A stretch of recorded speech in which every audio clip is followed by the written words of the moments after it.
Welcome back. We are back with Michigan Republican gubernatorial candidate Tudor Dixon. Tudor, are you getting the support that you need from the Republican Party right now?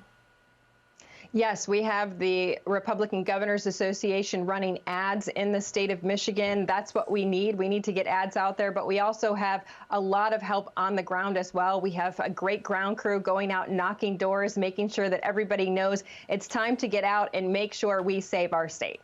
Do you feel that voters understand the issues and that bad policy results in simply bad outcomes?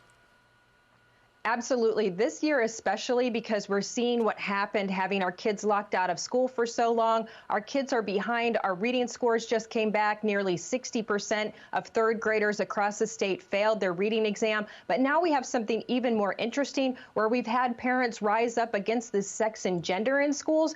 And the governor, Gretchen Whitmer, she has said nothing about it. She's been asked to comment on it. She said she created a parents' council. The parents' council has been silent. Now traditional Democrats have stood up and said, we're done with this. We see families in Dearborn, Michigan, which have historically always voted Democrats. They have Muslim religion. They have said, we're done with this. I had a Muslim gentleman come up to me 2 days ago who said to me, I was running just weeks ago as a Democrat for office. When I came out and said I want this sex and gender stuff out of my child's school, the Democrats called me a bigot and a racist. He said, now I'll be voting Republican, and I'm getting my friends to vote Republican too. I've stepped out of the Democrat Party. This radical agenda is turning people off. Well, I mean, it's a good point on education. And in New York, you've actually got these elite New York City schools forcing the woke indoctrination on parents as well. What are you going to do about it? I mean, you're right. Our students are behind.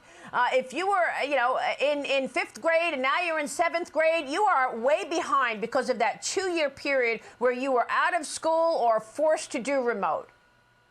And Maria, we have the money right now because we have the money that came in for education from COVID. We want to make sure every student has 25 hours of tutoring, no matter where they are behind, what they're behind in. We can catch them back up. In fact, Gretchen Whitmer came out and said that she was going to provide tutoring. That hasn't happened. Surrounding states that had students out nearly as long as Michigan, nobody really was out as long as Michigan, but nearly as long as Michigan, they've all had tutoring programs. We have nothing.